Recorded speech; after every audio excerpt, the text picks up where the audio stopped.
ಇವತ್ತು ಮೋದಿ ತನ್ನನ್ನ ದೇಶದ ಕಾವಲುಗಾರ ಅಂತ ಕರೀತಾರೆ. ಮೇ ಚೌಕಿದಾರ್ ಹೂ ಅಂತ ಈಗಾಗಲೇ ಹಾಡುಗಳು ಕೂಡ ಬಂದಿದೆ.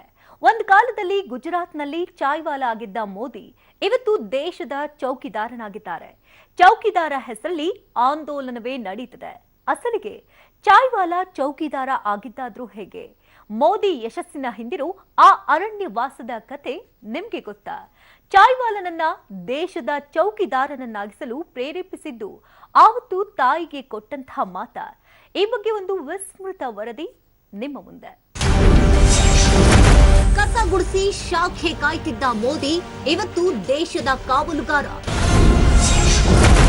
ಗುಜರಾತ್ನ ಚಾಯ್ವಾಲಾ ನರೇಂದ್ರ ಆಗಿದ್ದು ಹೇಗೆ? ಚೌಕಿದಾರ. ಗೊತ್ತಾ ಮೋದಿ ಯಶಸ್ಸಿನ ಹಿಂದಿರೋ ಆ ಅರಣ್ಯವಾಸದ ರಹಸ್ಯ ಕಥೆ? ಮೋದಿಯನ್ನ ಚೌಕಿದಾರ ಮಾಡ್ತಾ ಅಮ್ಮನಿಗೆ ಕೊಟ್ಟ ಆ ಮಾತೆ. ಭಾರತ ದೇಶದ ಪ್ರಧಾನಿ ನರೇಂದ್ರ ಮೋದಿಯನ್ನ ಇವತ್ತು ವಿಶ್ವ ನಾಯಕನಿಗೆ ಹೋಲಿಸಲಾಗುತ್ತೆ, ಅಭಿವೃದ್ಧಿಯ ಹರಿಕಾರ ಅಂತ ಬಣ್ಣಿಸಲಾಗುತ್ತೆ. ಇದಕ್ಕೆಲ್ಲ ಕಾರಣ 2014ರಲ್ಲಿ ಮೋದಿ ಪ್ರಧಾನಿ ಕುರ್ಚಿ ಏರಿದಾಗ ಜನರಿಟ್ಟಿದ್ದಂತಹ ನಿರೀಕ್ಷೆ. ಸ್ವತಂತ್ರ ಭಾರತದಲ್ಲಿ ಕಂಡು ಕೇಳರಿಯದ ರೀತಿಯಲ್ಲಿ ಒಬ್ಬ ವ್ಯಕ್ತಿ ಶಕ್ತಿಯಾಗಿ ದೇಶವಿಡೀ ವ್ಯಾಪಿಸಿ ಅಲೆಯನ್ನ ಸೃಷ್ಟಿಸಿ ಗೆದ್ದು ಬಂದಿದ್ದು ಇದೀಗ ಇತಿಹಾಸ. 2014ರಲ್ಲಿ ಚಾಯ್ವಾಲಾ ಆಗಿದ್ದ ಮೋದಿ ಈಗ ಚೌಕಿದಾರನಾಗಿದ್ದಾರೆ. 2014 के लोकसभा के चुनाव में ये हिंदुस्तान फैसला करेगा कि देश बेचने वालों को जिताना है कि चाय बेचने वाले को। अमेठी नहीं संभाल सकता, वो देश को क्या संभालेगा? ಚಾಯ್ವಾಲಾ ಚೌಕಿದಾರನಾದ ಬಗ್ಗೆ ಹೇಳೋ ಮೊದಲು ಮೋದಿಯ ಬಾಲ್ಯದ ಒಂದು ಕಥೆಯನ್ನ ಹೇಳಲೇಬೇಕು. ಸಾಮಾನ್ಯ ಕುಟುಂಬದಲ್ಲಿ ಜನಿಸಿದ ನರೇಂದ್ರ ಬಾಲ್ಯದಲ್ಲೇ ಚುರುಕು ಬುದ್ಧಿಯ ಹುಡುಗ. ಒಂದು ದಿನ ಮನೆಗೆ ಸನ್ಯಾಸಿಯೊಬ್ರು ಬರ್ತಾರೆ. ನರೇಂದ್ರನನ್ನ ನೋಡಿ ಅವರಿಗೆ ಏನ್ ಅನಿಸ್ತೋ ಏನೋ, ಕೂಡಲೇ ತಾಯಿಯ ಬಳಿ ಈತನ ಜಾತಕ ತರುವಂತೆ ಹೇಳ್ತಾರೆ. ಜಾತಕವನ್ನ ನೋಡಿ ಅವತ್ತೇ ಒಂದು ಭವಿಷ್ಯವನ್ನ ನುಡಿದಿದ್ರು ಆ ಬಾಬಾ.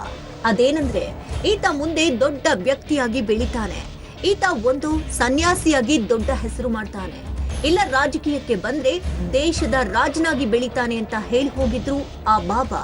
ತದನಂತರ ನಡೆದಿದ್ದೆಲ್ಲವೂ ಜನರ ಕಣ್ಮುಂದೆಯೇ ಇದೆ. ಹಾಗಾದ್ರೆ ಇದು ಸಾಧ್ಯವಾಗಿದ್ದಾದ್ರೂ ಹೇಗೆ?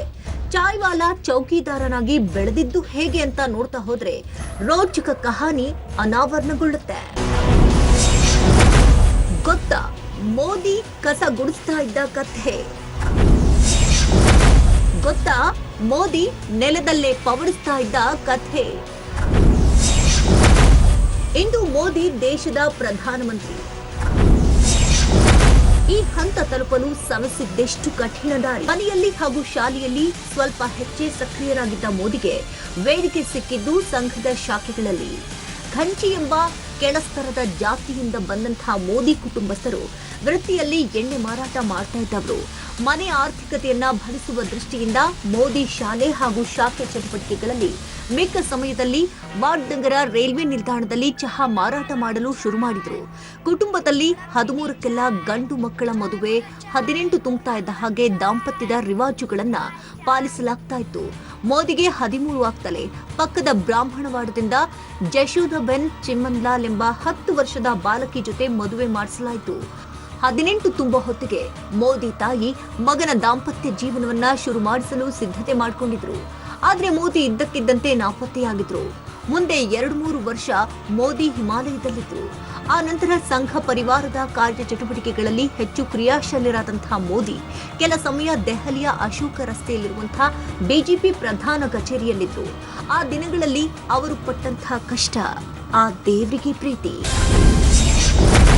ಆಗ ನರೇಂದ್ರ ದಾಮೋದರ ದಾಸ್ ಮೋದಿಗೆ ಕೇವಲ 21 ವರ್ಷ ವಯಸ್ಸಷ್ಟೇ. ಅದಾಗ ತಾನೇ ಹಿಮಾಲಯ ಸುತ್ತಿ ಕಾವಿ ಸಹವಾಸಕ್ಕೆ ತಿಲಾಂಜಲಿ ಇಟ್ಟಿದ್ದ ಮೋದಿ ಆರ್ಎಸ್ಎಸ್ನತ್ತ ಹೆಚ್ಚು ಆಕರ್ಷಿತರಾಗಿದ್ರು. ಸಂಘಟನೆಯ ತತ್ವ ಸಿದ್ಧಾಂತ ಯುವಕ ಮೋದಿಯನ್ನ ಸೆಳೆದಿತ್ತು. ಬಾಲ್ಯದಿಂದಲೇ ಸಂಘದ ಶಾಖೆಗಳಲ್ಲಿ ಪಳಗಿದ್ದ ಮೋದಿ ಅಧಿಕೃತಗೊಂಡು ದೆಹಲಿಯ ಅಶೋಕ ರಸ್ತೆಯಲ್ಲಿರುವಂತಹ ಬಿಜೆಪಿ ಕೇಂದ್ರ ಕಚೇರಿಗೆ ಕಾಲಿಟ್ಟಿದ್ರು. ಅಲ್ಲಿಂದಲೇ ಅವರ ರಾಜಕೀಯ ಜೀವನ ಆರಂಭವಾಗಿತ್ತು. ಕೇಸರಿ ನಾಯಕರಿಗೆ ಟೀ ಮಾಡಿಕೊಡುವುದು, ಅವರಿಗೆ ಊಟ ಉಪಹಾರ ಸಿದ್ಧಪಡಿಸಿ ಉಪಚರಿಸುವುದು ಮೋದಿ ಅವರ ನಿತ್ಯದ ಕಾಯಕವಾಗಿತ್ತು. ಅಲ್ಲದೆ ಕಟ್ಟಡವನ್ನ ಶುಚಿಯಾಗಿಡುವುದು ಮೋದಿಯ ಕರ್ತವ್ಯವಾಗಿತ್ತು. ಹೀಗಾಗಿ ನಿತ್ಯವೂ ಕಸ ಗುಡಿಸ್ತಾ ಇದ್ರು ಪ್ರಧಾನಿ ಮೋದಿ. ಅದು 10 ಕೊಠಡಿಗಳಿದ್ದಂತಹ ಕಟ್ಟಡವನ್ನ ಸ್ವಚ್ಛಗೊಳಿಸೋದು ಅಂದ್ರೆ ಸುಮ್ಮನೆ ಮಾತಾಗಿರಲಿಲ್ಲ. ಕಾಯಕವೇ ಕೈಲಾಸ ಅಂತ ಕೆಲಸದಲ್ಲಿ ಮನಸ್ಸಿಟ್ಟು ಮಾಡ್ತಿದ್ರು ನರೇಂದ್ರ ಮೋದಿ. ಅಲ್ಲೇ ನೆಲದ ಮೇಲೆ ಪೇಪರ್ ಹಾಸ್ಕೊಂಡು ಮಲಗ್ತಾ ಇದ್ರು ಮೋದಿ. ಹಿರಿಯ ಪ್ರಚಾರಕರ ಬಟ್ಟೆಯನ್ನ ತೊಳೆದುಕೊಂಡು ನೆಲ ಒರೆಸ್ಕೊಂಡಿದ್ದ ಮೋದಿಗೆ ದಿನಗಳದಂತೆ ಹೆಚ್ಚಿನ ಹೊಣೆಗಾರಿಕೆಗಳು ಸಿಗಲಾರಂಭಿಸಿದ್ವು. ತುರ್ತು ಪರಿಸ್ಥಿತಿ ಸಮಯದಲ್ಲಿ ರಹಸ್ಯವಾಗಿ ಕರಪತ್ರಗಳನ್ನು ಮುದ್ರಿಸಿ ದೇಶದಾದ್ಯಂತ ಕಳುಹಿಸುವ ಕೆಲಸವನ್ನ ಮೋದಿಗೆ ವಹಿಸಲಾಗಿತ್ತು. ಮೋದಿ ಎಲ್ಲರಂತಿರ್ಲಿಲ್ಲ. ಬೆಳಗಿನ ಶಾಖೆಗಳಿಗೆ ಬರದೆ ನಿದ್ದೆ ಮಾಡ್ತಿದ್ರು. ಆದ್ರೆ ಕೆಲಸದ ವಿಚಾರದಲ್ಲಿ ಒಬ್ಬಂಟಿಯಾಗಿ ನಿಭಾಯಿಸ್ತಾ ಇದ್ರು. ಹೀಗಾಗಿ ಶಿಸ್ತಿನ ವಿಚಾರದಲ್ಲಿ ಸಂಘದ ನಾಯಕರು ಮೋದಿ ಬಗ್ಗೆ ಸಿಟ್ಟಾದ್ರು. ಅಚ್ಚುಕಟ್ಟಿನ ಕೆಲಸದ ಕಾರಣಕ್ಕೆ ಏನೂ ಹೇಳ್ತಿರ್ಲಿಲ್ಲ. ಇಂತಹ ಮೋದಿಗೆ ಇದ್ದಂತಹ ಏಕೈಕ ಗಾಡ್ ಫಾದರ್ ಅಂದ್ರೆ ಅದು ಬಿಜೆಪಿ ಮುಖಂಡ ಜನ ಕೃಷ್ಣಮೂರ್ತಿ. ಹೀಗೆ ಗೋವಿಂದಾಚಾರ್ಯ ಶಿಷ್ಯರಾಗಿದ್ರೆ ವಾಜಪೇಯಿ ಅವರಿಗೆ ಪ್ರಮೋದ್ ಮಹಾಜನ್ ಹೆಚ್ಚು ಇಷ್ಟವಾಗ್ತಿದ್ರು. ಆ ಕಾಲಕ್ಕೆ ಮೋದಿ ವಿರುದ್ಧ ಎಲ್ಲರೂ ಅಸಡ್ಡೆ ತೋರ್ತಾ ಇದ್ರು. ಅದೊಮ್ಮೆ ಗೋವಿಂದಾಚಾರ್ಯ ಅವರಿಗೆ ಜಾಗ ಮಾಡಿಕೊಡಲು ಮೊದಲೇ ಕಾರಿನಲ್ಲಿ ಆಸೀನರಾಗಿದ್ದ ಮೋದಿಯನ್ನ ಕೆಳಗೆ ಇಳಿಸಿದ್ರಂತೆ ಅಡ್ವಾಣಿ. ಅಲ್ಲದೆ ರಥಯಾತ್ರೆ ವೇಳೆಯಲ್ಲೂ ಮೋದಿಗೆ ಯಾವುದೇ ಪ್ರಾಶಸ್ತ್ಯ ಕೊಡದೆ ಕಡೆಗಣಿಸಲಾಗಿತ್ತಂತೆ. ಇಂಥ 10 ಹಲವು ಅಪಮಾನ ಎದುರಿಸಿದ ಮೋದಿ ತಮ್ಮತ್ತ ತೂರಿ ಬಂದ ದೋಷಾರೋಪದ ಕಲ್ಲುಗಳಿಂದಲೇ ಭಾವಿಯ ಸೌಧವನ್ನ ಕಟ್ಟಿಕೊಂಡ್ರು.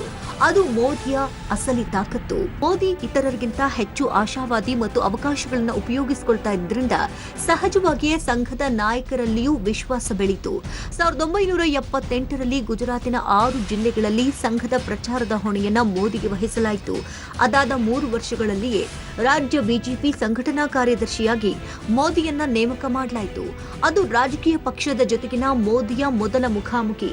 ಮುಂದಿನ 8 ವರ್ಷಗಳ ಕಾಲ ಅದೇ ಸ್ಥಾನದಲ್ಲಿ ಮೋದಿ ಮುಂದುವರೆದರು. ಅಲ್ಲಿಗೆ ಮೋದಿ ಮಹತ್ವಾಕಾಂಕ್ಷಿಗಳು ಮುಗಿಲಿಲ್ಲ. ರಾಜ್ಯ ಮಟ್ಟದಲ್ಲಿ ಹಿರಿಯ ನಾಯಕರನ್ನ ಹಿಂದಿಕ್ಕಿದ ಮೋದಿಯ ಮುಂದಿನ ನಡೆಗಳು ಇವತ್ತು ಈ ದೇಶದ ಪ್ರಧಾನಿ ಸ್ಥಾನದವರೆಗೆ ಕರೆತಂದು ನಿಲ್ಲಿಸಿವೆ. ಅದಕ್ಕಾಗಿ ಮೋದಿ ಬಳಸಿದ ರಾಜಕೀಯ ತಂತ್ರಗಾರಿಕೆ ಮತ್ತೊಂದು ಸುತ್ತಿನ ರಾಜಕೀಯ ಚದುರಂಗದಾಟ ಅಂದ್ರೆ ತಪ್ಪಾಗಲಿಕ್ಕಿಲ್ಲ. ಮೋದಿಯ ಬದುಕಿನಲ್ಲಿ ಹಲವು ರಹಸ್ಯ ಘಟನೆಗಳು ನಡೆದಿವೆ. ಇವತ್ತು ಚೌಕಿದಾರ ಮೋದಿ ಅಂತ ಇಡೀ ದೇಶದಲ್ಲೇ ಅಲೆ ಏಳೋಕೆ ಕಾರಣ ಅವರನ್ನ ಒಂದು ಶಕ್ತಿಯನ್ನಾಗಿ ಮಾಡಿದ ಆ ಅರಣ್ಯವಾಸದ ರಹಸ್ಯ ಏನು? ಮೋದಿ ಅರಣ್ಯವಾಸ ಮಾಡ್ತಿದ್ರ? ಯಾಕೆ ಮಾಡ್ತಿದ್ರು, ಯಾವಾಗ ಮಾಡ್ತಿದ್ರು ಅಂತ ಗೊತ್ತಾಗಬೇಕಾದ್ರೆ ಈ ರಿಪೋರ್ಟ್ನ ಮಿಸ್ ಮಾಡ್ತೆ ನೋಡಿ. सारी बर्बादी का कारण ये माँ बेटा का कारवा है और कभी कभी बेटी और जावाई का दामाद का ಮೋದಿ ಬದುಕಿನ ಪ್ರತಿಯೊಂದು ಪುಟಗಳು ಕೂಡ ಕುತೂಹಲಕಾರಿಯಾಗಿದೆ ಹಾಗೂ ಅಷ್ಟೇ ನಿಗೂಢವಾಗಿಯೂ ಇದೆ. ಇವತ್ತಿಗೂ ಮೋದಿ ಬದುಕಿನ ಅದೆಷ್ಟೋ ಸಂಗತಿಗಳು ಹೆಚ್ಚಿನವರಿಗೆ ಗೊತ್ತಿಲ್ಲ. 2001ರಲ್ಲಿ ಗುಜರಾತ್ನ ಸಿಎಂ ಆದ ನಂತರವಷ್ಟೇ ಜನರು ಮೋದಿಯನ್ನ ನೋಡಿದ್ರು. ಅದಕ್ಕೂ ಮೊದಲು ಏನಾಗಿದ್ರು, ಏನ್ ಮಾಡ್ತಿದ್ರು ಅನ್ನೋದ್ರ ಬಗ್ಗೆ ಅರ್ಧ ಮಾಹಿತಿಯಷ್ಟೇ ಜನರಿಗೆ ಗೊತ್ತಿರೋದು. ಇನ್ನರ್ಧ ಮಾಹಿತಿ ಮೋದಿಯ ಬಳಿಯೇ ರಹಸ್ಯವಾಗಿ ಉಳಿದುಕೊಂಡಿದೆ. ಆಗೊಮ್ಮೆ ಈಗೊಮ್ಮೆ ಈ ರಹಸ್ಯವನ್ನ ಸ್ವತಃ ಮೋದಿಯೇ ಸ್ವಲ್ಪ ಬಹಿರಂಗಪಡಿಸ್ತಿರ್ತಾರೆ. ಈಗ ಇಲ್ಲಿವರೆಗೆ ಯಾರಿಗೂ ಗೊತ್ತಿರದಂತಹ ಅರಣ್ಯವಾಸದ ಕಥನವನ್ನ ಮೋದಿ ಬಿಚ್ಚಿಟ್ಟಿದ್ದಾರೆ. अब जब वर्तमान में जीता हूं तो विद्यार्थी काल को भी उसी प्रकार से जी लिया. मुझे एक सुविधा रही है कि मैं किसी भी कालखंड में खुद के लिए न जिया हूं, खुद के लिए न कुछ सोचा है और उसके कारण मैं उस कार्य के साथ अपने आप को जोड़ देता हूं. ದೇಶಕ್ಕೆಲ್ಲ ದೀಪಾವಳಿ, ಮೋದಿ ಅರಣ್ಯವಾಸಿ. ಆ 5 ದಿನಗಳ ಕಾಲ ಮೋದಿ ಅಜ್ಞಾತವಾಸಿ. ಹೌದು, ಇದು ಊಹಾಪೋಹವೂ ಅಲ್ಲ, ಕಟ್ಟು ಕಥೆಯೂ ಅಲ್ಲ. ಸ್ವತಃ ಮೋದಿಯವರೇ ಬಿಚ್ಚಿಟ್ಟ ತಮ್ಮ ಬದುಕಿನ ರಹಸ್ಯ ಕತೆ. 2001ರಲ್ಲಿ ಮೋದಿ ಗುಜರಾತ್ನ ಮುಖ್ಯಮಂತ್ರಿಯಾದ್ರು. ಅದು ಅಚಾನಕ್ ಆಗಿರುವ ಘಟನೆ. ಅಲ್ಲಿವರೆಗೂ ಶಾಸಕನಾಗೋದ್ ಬಿಡಿ, ಯಾವ ಚುನಾವಣೆಗೂ ನಿಂತಿರದ ಮೋದಿಯನ್ನ ಏಕಾಏಕಿ ಗುಜರಾತ್ನ ಸಿಎಂ ಮಾಡಲಾಗುತ್ತೆ. ಯಾರಿಗೂ ಮೋದಿ ಅಂದ್ರೆ ಯಾರು ಅನ್ನೋದೇ ಗೊತ್ತಿರಲ್ಲ. ಅಂತಹ ವ್ಯಕ್ತಿ 2001ರಲ್ಲಿ ಗುಜರಾತ್ನ ಸಿಎಂ ಆಗ್ತಾರೆ. ಅದಕ್ಕೂ ಮೊದಲು ಒಬ್ಬ ಸಾಮಾನ್ಯ ಕಾರ್ಯಕರ್ತನಾಗಿದ್ರು ಮೋದಿ. ಕಳೆದ 18 ವರ್ಷಗಳಲ್ಲಿ ಮೋದಿ ಏರಿದ ಉನ್ನತಿಗೆ ಕಾರಣ ಮೋದಿಯ ಅದೊಂದು ಹವ್ಯಾಸ. ಸಿಎಂ ಆಗೋಕು ಮೊದಲು ಪ್ರತಿ ವರ್ಷ ದೀಪಾವಳಿ ಸಂದರ್ಭದಲ್ಲಿ ಮೋದಿ ಕಾಡಿಗೆ ಹೋಗ್ಬಿಡ್ತಿದ್ರಂತೆ. ಈ ವಿಷಯ ಬಹಳ ಜನರಿಗೆ ಗೊತ್ತಿಲ್ಲ. ನಾನು ಪ್ರತಿ ವರ್ಷ ದೀಪಾವಳಿಯ ಸಂದರ್ಭದಲ್ಲಿ 5 ದಿನಗಳ ಕಾಲ ಯಾವುದಾದರೂ ಅರಣ್ಯ ಪ್ರದೇಶಕ್ಕೆ ಹೋಗ್ಬಿಡ್ತಿದ್ದೆ. ಜನರಿಲ್ಲದ ಬರೀ ಶುಭ್ರ ನೀರಿರುವ ಪ್ರದೇಶಕ್ಕೆ ಹೋಗ್ತಿದ್ದೆ. ಆ 5 ದಿನಗಳಲ್ಲಿ ಬೇಕಾಗುವಷ್ಟು ಆಹಾರವನ್ನ ಪ್ಯಾಕ್ ಮಾಡಿಕೊಂಡು ತೆಗೆದುಕೊಂಡು ಹೋಗ್ತಿದ್ದೆ. ಬಾಹ್ಯ ಪ್ರಪಂಚದ ಜೊತೆ ಸಂಪರ್ಕವನ್ನೇ ಕಡಿದುಕೊಳ್ತಿದ್ದೆ. ಅಲ್ಲಿ ರೇಡಿಯೋ ಅಥವಾ ಪತ್ರಿಕೆಗಳು ಇರ್ತಿರ್ಲಿಲ್ಲ. ಆ ದಿನಗಳಲ್ಲಿ ಟಿವಿ, ಇಂಟರ್ನೆಟ್ ಕೂಡ ಇರ್ತಿರ್ಲಿಲ್ಲ. ಹೀಗಂತ ಸ್ವತಃ ಮೋದಿಯವರೇ ಹೇಳಿದ್ದಾರೆ. ಪ್ರತಿ ವರ್ಷ ದೀಪಾವಳಿ ಸಂದರ್ಭ ಮೋದಿ ಕಾಡಿಗೆ ಹೊರಟು ಬಿಡ್ತಿದ್ರು. ಬಾಹ್ಯ ಲೋಕದ ಜೊತೆ ಸಂಪರ್ಕವನ್ನ ಕಳೆದುಕೊಂಡು ಅರಣ್ಯವಾಸ ಅನುಭವಿಸ್ತಾ ಇದ್ರು. ಪ್ರಕೃತಿಯ ಜೊತೆ ಕಾಲ ಕಳೀತಾ ಇದ್ರಂತೆ. ಮೋದಿ ಯಾಕೆ ಈ ರೀತಿ ಮಾಡ್ತಾ ಇದ್ರು ಅನ್ನೋ ಪ್ರಶ್ನೆ ನಿಮ್ಮಲ್ಲಿ ಸಹಜವಾಗಿ ಮೂಡಬಹುದು. ಅರಣ್ಯ ಭೇಟಿಯ ಹಿಂದಿನ ಅಸಲಿ ರಹಸ್ಯವನ್ನು ಕೂಡ ಮೋದಿ ಬಹಿರಂಗಪಡಿಸಿದ್ದಾರೆ. ಅಸಲಿಗೆ ಅಲ್ಲಿ ಒಬ್ಬ ವ್ಯಕ್ತಿಯನ್ನ ಭೇಟಿಯಾಗುವುದಕ್ಕೆ ಮೋದಿ ಕಾಡಿಗೆ ಹೋಗ್ತಾ ಇದ್ರು. ಪ್ರತಿ ವರ್ಷ 5 ದಿನಗಳ ಕಾಲ ಕಾಡಿಗೆ ಹೋಗಿ ಆ ವ್ಯಕ್ತಿಯ ಜೊತೆ ಮಾತನಾಡಿ ಬರ್ತಿದ್ರು. ಇವತ್ತು ಇಷ್ಟೆಲ್ಲ ಸಾಧನೆ ಮಾಡುವುದಕ್ಕೆ ಅದೇ ಕಾರಣ ಅಂತಾರೆ ಮೋದಿ. ತನ್ನನ್ನ ಭೇಟಿಯಾಗಲು ಮೋದಿ ಕಾಡಿಗೆ ಹೋಗ್ತಿದ್ರೆ ಏಕಾಂತವಾಸದಿಂದ ಮೋದಿ ಶಕ್ತಿ ಗಳಿಸ್ತಿದ್ರೆ ಇದು ವಿಚಿತ್ರ ಅಂತ ಅನಿಸಬಹುದು, ನಿಮ್ಗೆ ಅಚ್ಚರಿಯನ್ನ ಉಂಟು ಮಾಡಬಹುದು. ಆದ್ರೆ ಸ್ವತಃ ಮೋದಿಯೇ ಈ ವಿಷಯವನ್ನ ಬಹಿರಂಗಪಡಿಸಿದ್ದಾರೆ. ಪ್ರತಿ ವರ್ಷ ಮೋದಿ ದೀಪಾವಳಿ ಬರ್ತಾ ಇದ್ದಂತೆ ಕಾಡಿಗೆ ಹೊರಟು ಬಿಡ್ತಿದ್ರು. ಯಾರ ಕೈಗೂ ಸಿಗದೆ ಬಾಹ್ಯ ಲೋಕದ ಜೊತೆ ಸಂಪರ್ಕವನ್ನ ಕಡಿದುಕೊಂಡು ಏಕಾಂಗಿಯಾಗಿ ದಟ್ಟ ಕಾನನದಲ್ಲಿ 5 ದಿನಗಳ ಕಾಲ ವಾಸ ಮಾಡ್ತಿದ್ರು. ಹೀಗೆ ಮೋದಿ ಒಬ್ಬರೇ ಕಾಡಿಗೆ ಹೋಗಿ 5 ದಿನಗಳ ಕಾಲ ನಂತರ ವಾಪಸ್ ಬರೋದನ್ನ ಕಂಡ ಜನರು ಎಲ್ಲಿಗೆ ಹೋಗಿದ್ದೆ, ಯಾರನ್ನ ಭೇಟಿಯಾಗಲು ಹೋಗಿದ್ದೆ ಅಂತೆಲ್ಲ ಪ್ರಶ್ನೆ ಮಾಡ್ತಿದ್ರಂತೆ. ಅದಕ್ಕೆ ಮೋದಿ ಕೊಟ್ಟ ಉತ್ತರ ನಿಜಕ್ಕೂ ಅಚ್ಚರಿದಾಯಕ.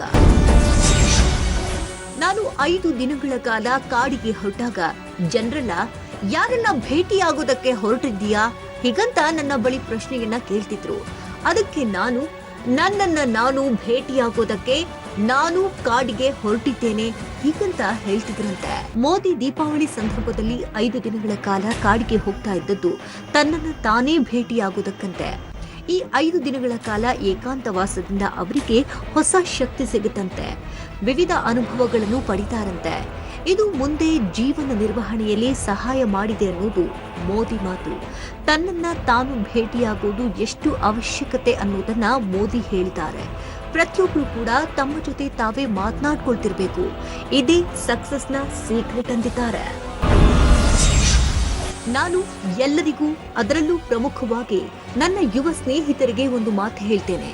ನಿಮ್ಮ ವೇಗದ ಜೀವನ ಮತ್ತು ಬ್ಯುಸಿ ಶೆಡ್ಯೂಲ್ನಿಂದ ತುಸು ವಿರಾಮ ಪಡೀರಿ. ಆತ್ಮಾವಲೋಕನ ಮಾಡಿಕೊಳ್ಳಲು ಒಂದಿಷ್ಟು ಸಮಯವನ್ನ ಮೀಸಲಿಡಿ. ಆತ್ಮ ಶೋಧನೆಯಿಂದ ನಿಮ್ಮ ಬದುಕಿನ ಬಗ್ಗೆ ನಿಮಗಿರುವ ಗ್ರಹಿಕೆ ಬದಲಾಗುತ್ತೆ. ನಿಮ್ಮ ಅಂತರಾಳವನ್ನ ಚೆನ್ನಾಗಿ ಅರ್ಥ ಮಾಡ್ಕೊಳ್ತೀರಿ. ಆಗ ನಿಜ ಅರ್ಥದಲ್ಲಿ ಬದುಕಲಾರಂಭಿಸ್ತೀರಿ. ಇದು ನಿಮ್ಮಲ್ಲಿ ಹೆಚ್ಚು ಆತ್ಮವಿಶ್ವಾಸವನ್ನು ಮೂಡಿಸುತ್ತೆ. ಮುಂದಿನ ದಿನಗಳಲ್ಲಿ ಈ ಸಂಗತಿಗಳೆಲ್ಲ ನಿಮ್ಮ ಸಹಾಯಕ್ಕೆ ಬರುತ್ತೆ. ಇದೇ ಕಾರಣಕ್ಕೆ ನಿಮಗೆ ಒಂದು ವಿಚಾರವನ್ನ ಹೇಳ್ತೇನೆ. ನೀವೆಲ್ಲರೂ ವಿಶೇಷ ವ್ಯಕ್ತಿಗಳು. ನಿಮ್ಮ ಬದುಕಿನಲ್ಲಿ ಎಲ್ಲೋ ಹೊರಗೆ ನೀವು ಬದುಕನ್ನ ಹುಡುಕಬೇಕಾಗಿಲ್ಲ. ಆ ಬೆಳಕು ನಿಮ್ಮ ಒಳಗೆ ಇದೆ. ಇದು ಮೋದಿಯವರು ತಾವು ಬದುಕಿನಲ್ಲಿ ಕಂಡುಕೊಂಡ ಸತ್ಯವನ್ನ ವಿವರಿಸಿದಂತಹ ರೀತಿ. ನಮ್ಮ ಜೊತೆಗೆ ನಾವು ಸಮಯವನ್ನ ಕಳೆದ್ರೆ ವಿಶ್ವವನ್ನೇ ಗೆಲ್ಲಬಹುದು ಅನ್ನೋದನ್ನ ಮೋದಿ ಮನಗಂಡಿದ್ರು. ಅದಕ್ಕಾಗಿನೇ ವರ್ಷಕ್ಕೆ 5 ದಿನಗಳ ಕಾಲ ಕಾಡಿಗೆ ಹೋಗಿ ಆತ್ಮವಿಮರ್ಶೆ ಮಾಡ್ಕೊಂಡು ಬರ್ತಿದ್ರು. ಈ ಆತ್ಮಾವಲೋಕನವೇ ತನ್ನನ್ನ ದೇಶದ ಚೌಕಿದಾರರನ್ನಾಗಿ ಮಾಡಿದೆ ಅನ್ನೋದು ಮೋದಿ ನಂಬಿಕೆ. ಇವತ್ತಿನ ಜನಾಂಗ ಕೂಡ ಇದನ್ನೇ ಮಾಡಬೇಕು ಅಂತ ಮೋದಿ ಸಲಹೆಯನ್ನು ಕೊಟ್ಟಿದ್ದಾರೆ. ಮೋದಿ ತಮ್ಮ ಬಾಲ್ಯದ ಕಥೆಗಳಿಂದ ಹಿಡಿದು ಯುವಕರಾಗುವವರೆಗಿನ ಎಲ್ಲಾ ಸಂಗತಿಗಳನ್ನ ಮೊದಲು ಬಾರಿ ಬಹಿರಂಗಪಡಿಸಿದ್ದಾರೆ. ನಿಮ್ಗೆಲ್ಲ ಗೊತ್ತಿರಬಹುದು, ಮೋದಿ 17ನೇ ವಯಸ್ಸಿನಲ್ಲೇ ಮನೆ ಬಿಟ್ಟು ಹೋಗಿದ್ದಾರೆ. ಸುಮಾರು 2-3 ವರ್ಷಗಳ ಕಾಲ ಹಿಮಾಲಯಕ್ಕೆ ಹೋಗಿ ವಾಪಸ್ ಬಂದಿದ್ರು. ಆದ್ರೆ ಹಿಮಾಲಯದಲ್ಲಿ ಎಲ್ಲಿ ಹೋಗಿದ್ರು, ಆ 2 ವರ್ಷಗಳ ಕಾಲ ಏನ್ ಮಾಡಿದ್ರು, ಈ ಯಾವ ಸಂಗತಿಯನ್ನ ಬಹಿರಂಗಪಡಿಸಿರಲಿಲ್ಲ. ಆ ವಿಚಾರವನ್ನ ನಿಮಗೆ ನಾವು ಹೇಳುತ್ತಿದೆ. ಆದ್ರೆ ಮೋದಿಯ ಈ ಎಲ್ಲ ಸಾಧನೆಗಳ ಹಿಂದೆ ಅರಣ್ಯವಾಸ ಶಕ್ತಿ ತುಂಬಿದ ಹಾಗೆ ಅಮ್ಮನಿಗೆ ಕೊಟ್ಟ ಆ ಮಾತು ಕೂಡ ಪ್ರೇರೇಪಣೆ ನೀಡಿದೆ. ನೋಟ್ ಬ್ಯಾನ್ ಸೇರಿದಂತೆ ವಿವಿಧ ಹೊಸ ರೀತಿಯ ಆರ್ಥಿಕ ನೀತಿಯನ್ನ ಮೋದಿ ತಂದದ್ದು ಅದೊಂದು ಕಾರಣಕ್ಕೆ. ಆ ಕಾರಣದ ಹಿಂದೆ 18 ವರ್ಷಗಳ ಹಿಂದೆ ಮೋದಿ ತನ್ನ ತಾಯಿಯ ಮೇಲೆ ಮಾಡಿದಂಥ ಆಣೆ ಇದೆ ಅನ್ನೋದು ಹೆಚ್ಚಿನವರಿಗೇನು ಗೊತ್ತಿಲ್ಲ. ಎಲ್ಲಿಯ ನೋಟ್ ಬ್ಯಾನ್, ಎಲ್ಲಿಯ ತಾಯಿಯ ಮೇಲಿನ ಆಣೆ ಅಂತ ಅಂದುಕೊಂಡ್ರ? ಈ ರಿಪೋರ್ಟ್ ನೋಡಿ ನಿಮ್ಗೆ ಸತ್ಯ ಗೊತ್ತಾಗುತ್ತೆ. ಅಂದು ಮೋದಿ ಮಾಡಿದ್ರು ಕಠಿಣ ಪ್ರತಿಜ್ಞೆ. ಇವತ್ತಿಗೂ ಮೋದಿ ಮೀರಲಿಲ್ಲ ಆ ಆಜ್ಞೆ. ಕಳೆದ 4.25 ವರ್ಷದ ಸುದೀರ್ಘ ಹಾದಿಯಲ್ಲಿ ಮೋದಿ ತೆಗೆದುಕೊಂಡ ಕಠಿಣ ನಿರ್ಧಾರಗಳು ಅದೆಷ್ಟೋ ಇವೆ. ಅಂತಹ ಎಲ್ಲ ಕಠಿಣ ನಿರ್ಧಾರಗಳ ಹಿಂದೆ ಅದೊಂದು ಭರವಸೆ ಇದೆ, ಅದೊಂದು ಭಾಷೆ ಇದೆ. ಹೌದು, ಇದು ನಿಮ್ಗೆ ಗೊತ್ತಿಲ್ಲದ ಮೋದಿ ಸತ್ಯ. ಆ ಮಾತು ಕೊಟ್ಟು ಈಗ ಹಲವು ವರ್ಷಗಳೇ ಕಳೆದು ಹೋಗಿದೆ. ಆದ್ರೂ ನಮೋ ಆ ಆಜ್ಞೆಯನ್ನ ಮೀರಲಿಲ್ಲ, ಎಂದಿಗೂ ಮರೆಯಲಿಲ್ಲ. ಇಂದಿಗೂ ನಮೋ ಆ ಒಂದು ಮಾತನ್ನ ಮನದೊಳಗೆಯೇ ಇಟ್ಕೊಂಡಿದ್ದಾರೆ. ಅದೆಷ್ಟು ಟೀಕಾ ಪ್ರಹಾರಗಳು ಬಂದರೂ ಮೋದಿ ಆ ಮಾತನ್ನ ಮಾತ್ರ ಮುರಿದಿಲ್ಲ. ಅಂದು ತಾನು ಕೊಟ್ಟ ಮಾತಿನಂತೆ ಕೊನೆ ಕ್ಷಣದವರೆಗೂ ನಡೆಯಬೇಕು ಅನ್ನೋದು ಮೋದಿಯ ಭಾವನೆ. ಅಷ್ಟಕ್ಕೂ ಏನದು ಪ್ರತಿಜ್ಞೆ? ಮೋದಿ ಮಾತು ಕೊಟ್ಟಿದ್ದಾದ್ರೂ ಯಾರಿಗೆ? ಹೇಳ್ತೀವಿ ಕೇಳಿ. ಅದು ಕಣ್ಣೀರ ಕಥೆ. ಅದು ಮೋದಿ ತನ್ನ ಹೆತ್ತ ತಾಯಿಗೆ ಅದೊಂದು ವಾಗ್ದಾನವನ್ನ ನೀಡಿದ್ರು. ಅಂದು ಮೋದಿ ತಾಯಿ ತನ್ನ ಮುದ್ದಿನ ಮಗನ ಕೈಯಿಂದ ಅದೊಂದು ಭಾಷೆಯನ್ನ ಮನದಲ್ಲಿ ಬರೆಸ್ಕೊಂಡಿದ್ರು. ಕೊನೆ ಉಸಿರು ಇರುವವರೆಗೂ ಆ ಭಾಷೆಯನ್ನ ಮೀರಬಾರದು ಅನ್ನೋ ವಾತ್ಸಲ್ಯಮಯವಾದ ತಾಕೀತು ಮಾಡಿದ್ರು. ಹೌದು, ಮೋದಿ ಆಗಲೇ ರಾಜಕೀಯ ಕ್ಷೇತ್ರದಲ್ಲಿ ಹೆಮ್ಮರವಾಗಿ ಬೆಳೆದು ನಿಂತಿದ್ರು. ಅದೇ ಕಾರಣಕ್ಕೆ ಮೋದಿ ತಾಯಿ ಅಂಥದೊಂದು ಮಾತನ್ನ ಕೈಗೆ ಕೈಯಿಟ್ಟು ಹೇಳಿಸ್ಕೊಂಡಿದ್ರು.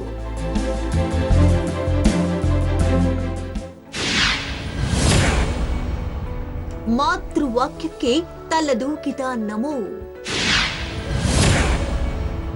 ಕಠಿಣ ಸಮಯದಲ್ಲೂ ಧೃತಿಗಿಡದ ಮೋದಿ.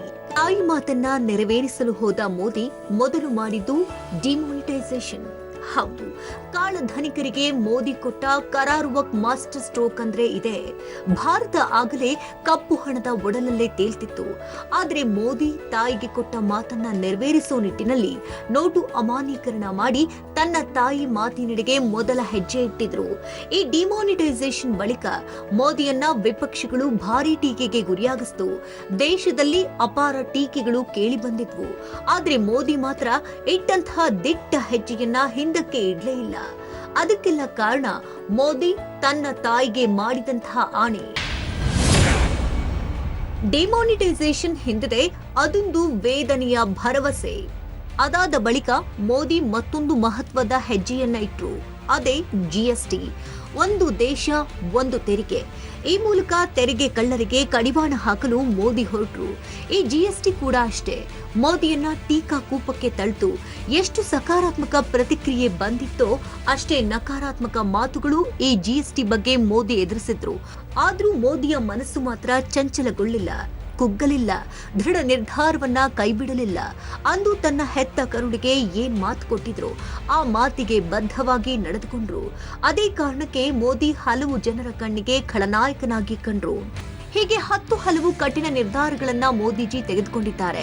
ಕಳೆದ 4.25 ವರ್ಷದಲ್ಲಿ ಎಷ್ಟು ದುಬ್ಬರ ಹೊಗಳಿಕೆಗೆ ಪಾತ್ರವಾಗಿದ್ರು, ಅಷ್ಟೇ ಕೀಳು ಮಟ್ಟದ ತೆಗಳಿಕೆಗೂ ಮೋದಿ ಬಲಿಯಾಗಿದ್ದಾರೆ. ಇಷ್ಟಾದ್ರೂ ಮೋದಿಯ ನಿರ್ಧಾರ ದೃಢಗೊಂಡಿತ್ತು. ಪ್ರಾಣ ಹೋದ್ರೂ ತಾಯಿಗೆ ಕೊಟ್ಟ ಮಾತಿಗೆ ಬದ್ಧವಾಗಿ ನಡೆಯುವ ಪ್ರತಿಜ್ಞೆಯನ್ನ ನಮೋ ಮಾಡಿಕೊಂಡಿದ್ರು. ಮೋದಿಯ ಹಲವು ನಿರ್ಧಾರಗಳ ಹಿಂದೆ ಆ ಒಂದು ಭರವಸೆ ಇದ್ದೇ ಇದೆ. ಎಷ್ಟೆಲ್ಲ ವಿರೋಧಗಳು ಮೋದಿಯ ನಿರ್ಧಾರದ ಬಗ್ಗೆ ವ್ಯಕ್ತವಾದರೂ ಆ ತಾಯಿಗೆ ಮಗ ತನಗೆ ಕೊಟ್ಟ ಮಾತಿನಂತೆ ನಡ್ಕೊಳ್ತಾ ಇದ್ದಾನೆ ಅನ್ನೋ ಖುಷಿ, ಸಂತೋಷ, ತೃಪ್ತಿ ಸಿಕ್ತಿತ್ತೇನೋ. ಅದೇ ಮೋದಿಜಿಯ ಜೀವಮಾನದ ಸಾಧನೆ.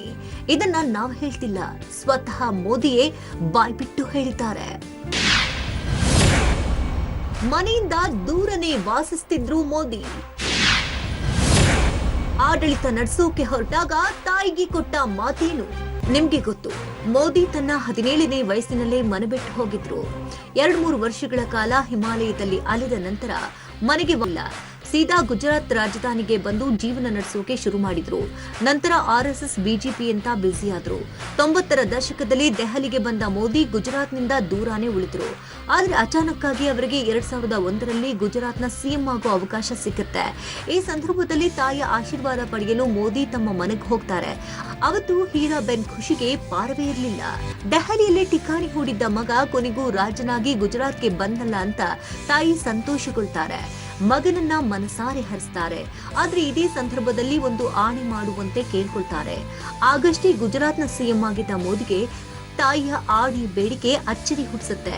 ಆದ್ರೂ ತನಗೊಂದು ಮಾತು ಕೊಡುವಂತೆ ಮಗನಿಗೆ ಹೀರಾಬೆನ್ ಹೇಳ್ತಾರೆ. ನೋಡು ಮಗನೇ, ನೀನು ಏನ್ ಮಾಡ್ತೀಯೋ ನನಗೆ ಗೊತ್ತಿಲ್ಲ, ಆದ್ರೆ ನೀನು ನನಗೆ ಒಂದು ಮಾತು ಕೊಡಬೇಕು. ಯಾವುದೇ ಕಾರಣಕ್ಕೂ ನೀನು ಲಂಚಕ್ಕೆ ಕೈಯೊಡ್ಡಬಾರದು, ಭ್ರಷ್ಟಾಚಾರವನ್ನ ಮಾಡಬಾರದು, ಇಂತಹ ಕೆಲಸಕ್ಕೆ ಕೈ ಹಾಕಲ್ಲ ಅಂತ ನನಗೆ ಮಾತು ಕೊಡು. ಹೀಗಂತ ಮೋದಿ ಬಳಿ ಆಣೆ ಮಾಡಿಸಿಕೊಂಡಿದ್ರು ತಾಯಿ. ಬಡತನದಲ್ಲೇ ಹುಟ್ಟಿ ಬಡತನದಲ್ಲೇ ಜೀವಿಸಿದ ತನ್ನ ತಾಯಿ ಇಂಥದೊಂದು ಆಣೆ ಮಾಡಿಸಿಕೊಂಡಿದ್ದು ನನ್ನ ಜೀವನದ ಮೇಲೆ ದೊಡ್ಡ ಮಟ್ಟದಲ್ಲಿ ಪರಿಣಾಮ ಬೀರಿದೆ ಅಂತ ಮೋದಿ ಹೇಳ್ಕೊಂಡಿದ್ದಾರೆ. ಹೌದು, ಯಾವತ್ತಿಗೂ ಲಂಚ ತೆಗೆದುಕೊಳ್ಬಾರ್ದು, ಭ್ರಷ್ಟಾಚಾರವನ್ನ ಮಾಡಬಾರದು, ಅದಕ್ಕೆ ಅವಕಾಶವನ್ನು ಕೊಡಬಾರದು ಅಂತ ಮೋದಿಯ ಬಳಿ ತಾಯಿ ಮಾತು ತೆಗೆದುಕೊಂಡಿದ್ರಂತೆ. ಇದು ತನ್ನ ಜೀವನದ ಮೇಲೆ ದೊಡ್ಡ ಮಟ್ಟದಲ್ಲಿ ಪರಿಣಾಮ ಬೀರಿದೆ ಅಂತ ಸ್ವತಃ ಮೋದಿಯವರೇ ಹೇಳಿದ್ದಾರೆ. ಅವತ್ತು ತಾಯಿ ಹೇಳಿಕೊಟ್ಟ ಪ್ರಾಮಾಣಿಕತೆಯ ಪಾಠ ಮೋದಿ ಮನಸ್ಸಲ್ಲಿ ಅಚ್ಚೊತ್ತಿದ್ಯಂತೆ. ದೇಶದ ಪ್ರಧಾನಿಯಾದ್ರೂ ಇವತ್ತಿಗೂ ನಾನು ಆವತ್ತು ಅಮ್ಮನಿಗೆ ಕೊಟ್ಟ ಮಾತನ್ನ ಮರ್ತಿಲ್ಲ, ಆ ಪ್ರತಿಜ್ಞೆಯನ್ನ ಇಂದಿಗೂ ಪಾಲಿಸಿಕೊಂಡು ಬಂದಿದ್ದೇನೆ ಅಂತ ಹೇಳಿದ್ದಾರೆ. ನಿಮ್ಗೆಲ್ಲ ನೆನಪಿರಬಹುದು, ಮೋದಿ ಪ್ರಧಾನಿಯಾದ ನಂತರ ಆಡಿದಂತಹ ಮೊದಲ ಮಾತು ನಾನು ತಿನ್ನಲ್ಲ, ತಿನ್ನೋಕ್ಕೂ ಬಿಡಲ್ಲ ಅನ್ನೋದು.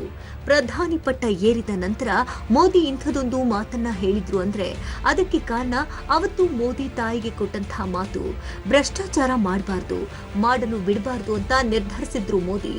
ತಾಯಿಗೆ ಕೊಟ್ಟ ಮಾತನ್ನ ಉಳಿಸಲು ನಾನು ಇಂತಹ ಕೆಲಸ ಮಾಡಿದ್ದೇನೆ ಅಂತ ಹೇಳ್ತಾರೆ.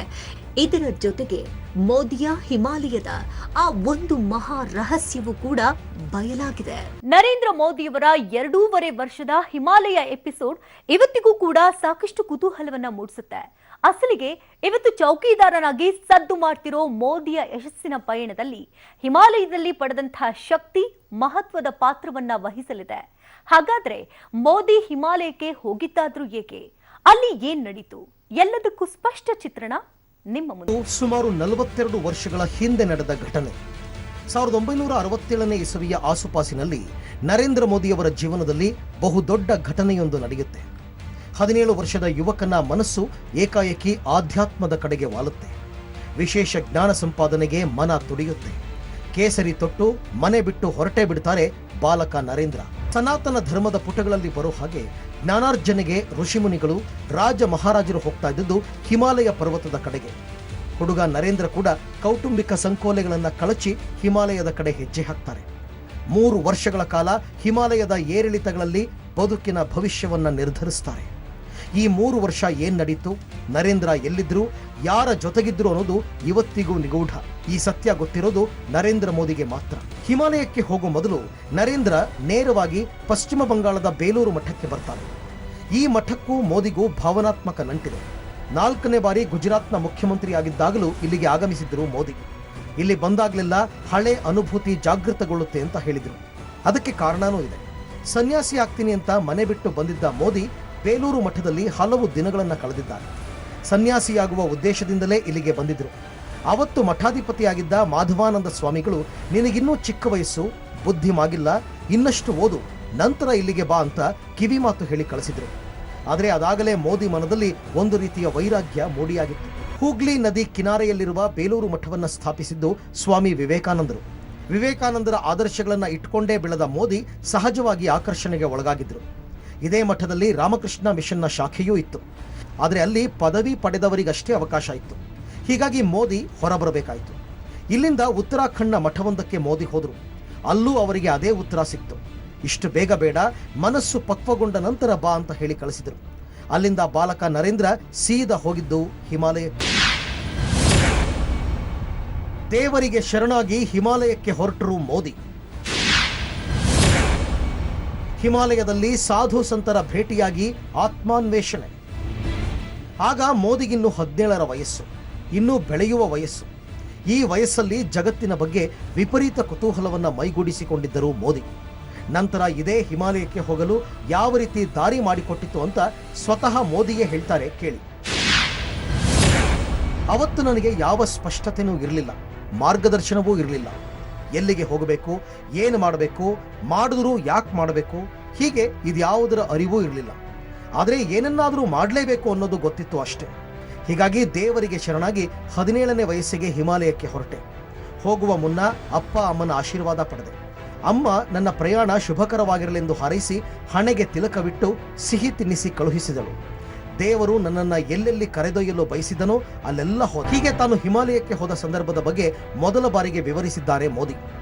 ಮನೆಯಿಂದ ಹಿಮಾಲಯದ ಕಡೆಗೆ ಹೊರಟ ಮೋದಿ ಊರೂರು ಸುತ್ತಿದ್ದಾರೆ, ಕಾಡು ಮೇಡು ಅಲೆದಿದ್ದಾರೆ. ಈ ಅವಧಿಯಲ್ಲಿ ಅನೇಕ ಉತ್ತರಗಳನ್ನೂ ಕಂಡುಕೊಂಡಿದ್ದಾರೆ. ತನ್ನನ್ನು ಅರ್ಥ ಮಾಡಿಕೊಳ್ಳುವುದಕ್ಕಾಗಿ ಜಗತ್ತನ್ನು ಅರ್ಥ ಮಾಡಿಕೊಳ್ಳಲು ಪ್ರಯತ್ನಿಸಿದೆ ಅಂತ ಮೋದಿ ಹೇಳಿದ್ದಾರೆ. ಈ ತಿರುಗಾಟದ ಅವಧಿಯಲ್ಲೇ ಮೋದಿ ರಾಮಕೃಷ್ಣ ಮಿಷನ್ನಲ್ಲಿ ಸಮಯ ಕಳೆದಿದ್ದು. ಇಲ್ಲಿಂದ ನಂತರ ಮೋದಿ ನೇರವಾಗಿ ಹೋಗಿದ್ದು ಹಿಮಾಲಯಕ್ಕೆ.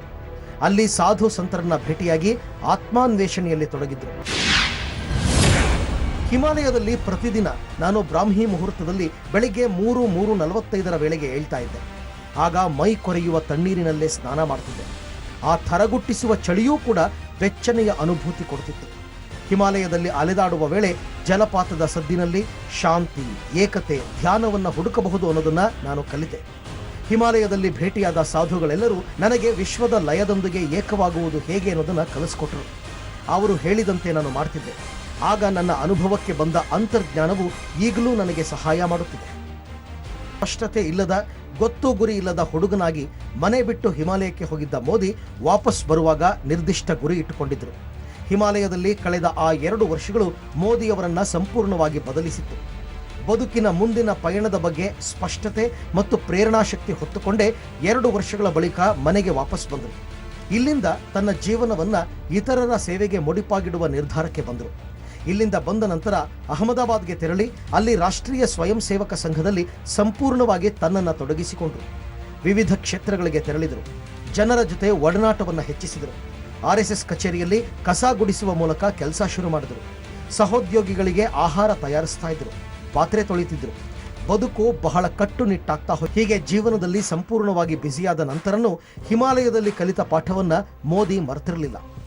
ಜೀವನದ ಹೊಸ ಹಂತಕ್ಕೆ ತಲುಪಿದ್ದ ಮೋದಿ ಹಿಮಾಲಯದಲ್ಲಿ ಗಳಿಸಿದ ಪಾಠವನ್ನ ಎಂದೂ ಮರೆಯಬಾರದು ಅಂತಾನೆ ಪ್ರತಿ ವರ್ಷ ಆತ್ಮಾವಲೋಕನಕ್ಕೆ ತುಸು ಸಮಯ ಮೀಸಲಿಡ್ತಾ ಇದ್ರು. ಜೀವನದಲ್ಲಿ ಸಮತೋಲನ ಕಾಪಾಡಿಕೊಳ್ಳಬೇಕು ಅಂತಾನೆ ಎಷ್ಟೇ ಬ್ಯುಸಿ ಇರಲಿ ದೀಪಾವಳಿ ಸಂದರ್ಭ ಕಾಡಿಗೆ ಹೋಗಿಬಿಡುತ್ತಿದ್ದರು. ಅರಣ್ಯದಲ್ಲಿ 5 ದಿನಗಳ ಕಾಲ ಏಕಾಂತ ವಾಸ ಮಾಡ್ತಿದ್ರು. ಬಾಹ್ಯ ಲೋಕದ ಜೊತೆಗೆ ಸಂಪರ್ಕ ಕಳೆದುಕೊಂಡು ಆತ್ಮಾವಲೋಕನ ಮಾಡಿಕೊಳ್ಳೋದಕ್ಕೆ ಶುರು ಮಾಡಿದರು. ಇವತ್ತು ಜೀವನದಲ್ಲಿ ಯಾವುದೇ ಸಾಧನೆ ಮಾಡಿರಲಿ, ಎಷ್ಟೇ ದೊಡ್ಡ ಸಾಧನೆಗೆ ಬಂದಿರಲಿ, ಇದಕ್ಕೆಲ್ಲ ಕಾರಣ ಹಿಮಾಲಯದಲ್ಲಿ ಕಲಿತ ಪಾಠ ಮತ್ತು ವರ್ಷಕ್ಕೆ 5 ದಿನಗಳ ಕಾಲ ಮಾಡ್ತಾ ಇದ್ದ ಅರಣ್ಯವಾಸ ಅಂತ ಮೋದಿಯವರೇ ಹೇಳಿದ್ದಾರೆ. ಇದೇ ಚಾಯ್ವಾಲನನ್ನ ಚೌಕಿದಾರನನ್ನಾಗಿ ಮಾಡಿರೋದು. ನೋಡಿದ್ರಲ್ಲ ವೀಕ್ಷಕರೇ, ಚಾಯ್ವಾಲಾ ಚೌಕಿದಾರನಾಗಿ ನಡೆದು ಬಂದ ಹಾದಿಯ ರೋಚಕ ಕಥೆಗಳನ್ನ. ಈಗ ಮತ್ತೊಂದು ಚುನಾವಣೆಯನ್ನ ಎದುರಿಸೋಕೆ ಮೋದಿ ಸಜ್ಜಾಗಿದ್ದಾರೆ. ಈ ಚೌಕಿದಾರನನ್ನ ಜನರು ಗೆಲ್ಲಿಸ್ತಾರಾ ಅಥವಾ ಮನೆಗೆ ಕಳುಹಿಸ್ತಾರಾ ಅಂತ ಕಾದು ನೋಡೋಣ. ಇದುವೇ ಈ ಹೊತ್ತಿನ ವಿಶೇಷ. ನೆನಪಲ್ಲಿ ನ್ಯೂಸ್ ಅಂದ್ರೆ ಪಬ್ಲಿಕ್ ಟಿವಿ.